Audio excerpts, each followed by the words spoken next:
Assalamualaikum warahmatullahi wabarakatuh. Selamat datang di channel YouTube aku, Indri Yuliasari. Di video kali ini aku akan memberikan tips buat kalian, teman-teman yang mukanya beruntusan setelah berhenti pakai krim dokter. Nah, bagaimana caranya? Aku akan jelaskan berdasarkan pengalaman pribadi aku. Tapi sebelum lanjut penjelasannya, jangan lupa subscribe channel ini, jangan lupa like dan komen agar aku tambah semangat bikin videonya. Kita langsung saja ke penjelasannya. Nah, teman-teman, cerita sedikit ya. Dulu itu aku pernah pakai krim dokter karena coba-coba mau putih.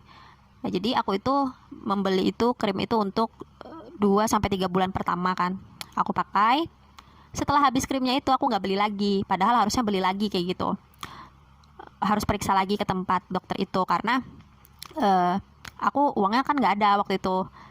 Jadi aku stop. Setelah stop dari krim dokter itu aku pakai skincare lain. Nah, setelah pakai skincare lain itu aku ganti lagi skincare lain. Jadi kayak ganti-ganti kayak gitu.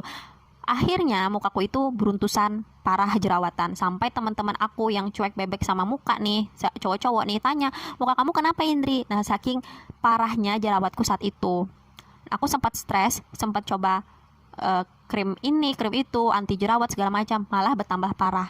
Jadi akhirnya waktu perjalanan panjang ya, sekitar 1 bulanan, aku menemukan cara bagaimana mukaku bisa kembali normal seperti semula. Nah, begini caranya teman-teman. Aku nggak kembali periksa ke dokter sih, karena waktu itu aku juga nggak ada uang ya, waktu kuliah itu nggak ada uang buat periksa lagi ke dokter. Jadi aku menggunakan cara ini. Jadi yang pertama teman-teman, istirahatkan muka kalian selama 1 minggu. Total istirahat total, jangan pakai skincare apapun, jangan pakai sabun apapun, jangan pakai bedak, jangan pakai foundation ya. Jadi kalau mau keluar rumah aku cuma pakai lipstick waktu itu. Sekarang kan sudah agak terbantu ya, karena kita wajib pakai masker. Dulu aku kuliah bener-bener pakai lipstick doang, nggak pakai apa-apa, karena aku mengistirahatkan sama sekali mukaku dari skincare apapun. Jadi kalau aku itu cuma pakai air wudhu ya. Kalau untuk muslim ya air wudhu lah, kita kan sholat sehari 5 kali. Atau kalau yang non muslim bisa cuci muka pakai air biasa kayak gitu. Itu selama 1 minggu. Setelah 1 minggu, aku tenangkan muka aku tanpa skincare apapun, tanpa krim apapun ya, tanpa facial wash apapun. Setelah 1 minggu, minggu selanjutnya aku membeli Cetaphil Gentle Wash. Nah, itu sabun Cetaphil Gentle Wash. Itu sabunnya bagus, tetapi harganya lumayan mahal ya. Tetapi memang bagus. Aku baca reviewnya dan aku coba. Aku waktu itu beli 1 botol dan aku pakai. Jadi aku cuci mukanya itu pagi sebelum beraktivitas sama malam sebelum aku tidur 2 kali sehari. Dan aku nggak pakai bedak, nggak pakai foundation, nggak pakai apapun. Jadi kalau keluar rumah ya cuma lipstikan aja kayak gitu. Jadi cukup pakai Cetaphil Gentle Wash itu sampai sabunnya itu habis. Nah, sampai sabunnya itu habis.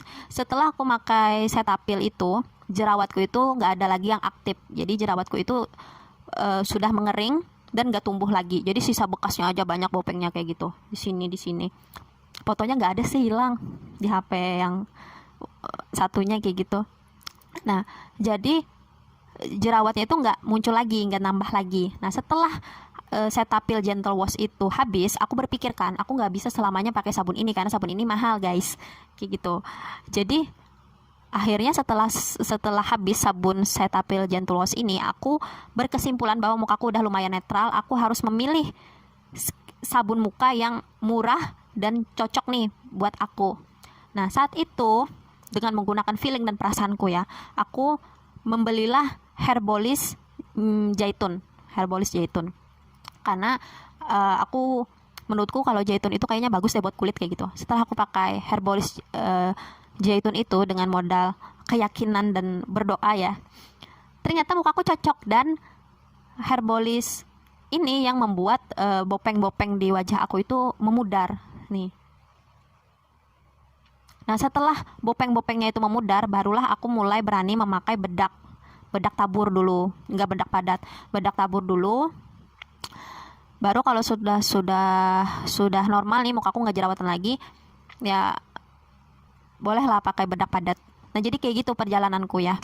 Nah, Herbolist yang minyak zaitun itu, jadi kayak gini. Aku pernah asrama ya sekitar 3 hari. Jadi temanku itu jerawatan, dia selalu jerawatan di sekitar hidung. waktu itu dia ketinggalan sabun mukanya, jadi dia minta sabun mukaku. Indri, aku minta sabun mukamu dong. Iya boleh, aku bilang kan. Jadi selama 3 hari itu dia pakai sabun muka aku.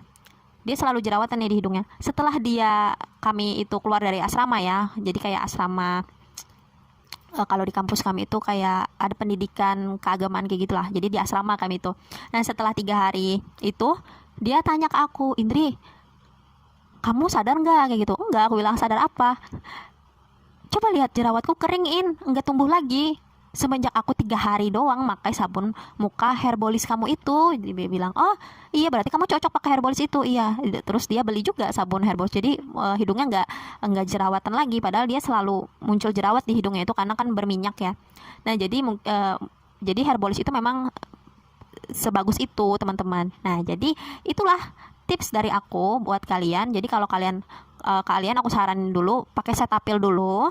Setelah pakai yang pertama ya kesimpulannya ya, kalian itu 1 minggu netralkan dulu muka kalian. Terus yang kedua kalian itu pakai Cetaphil. Setelah habis Cetaphilnya kalian pakai Herbolis. Nah baru setelah muka kalian dipastikan sama sekali nggak tumbuh jerawat dan sudah mengering, baru kalian pakai bedak tabur. Setelah pakai bedak tabur sudah membaik muka kalian, baru kalian pakai bedak padat teman-teman. Nah itu tips dari aku, kalian bisa lihat sendiri mukaku. Sekarang udah cocok, bisa pakai krim apapun teman-teman, nggak kayak dulu lagi salah-salah sedikit jerawatan. Sekarang aku sudah pakai Hada Labo.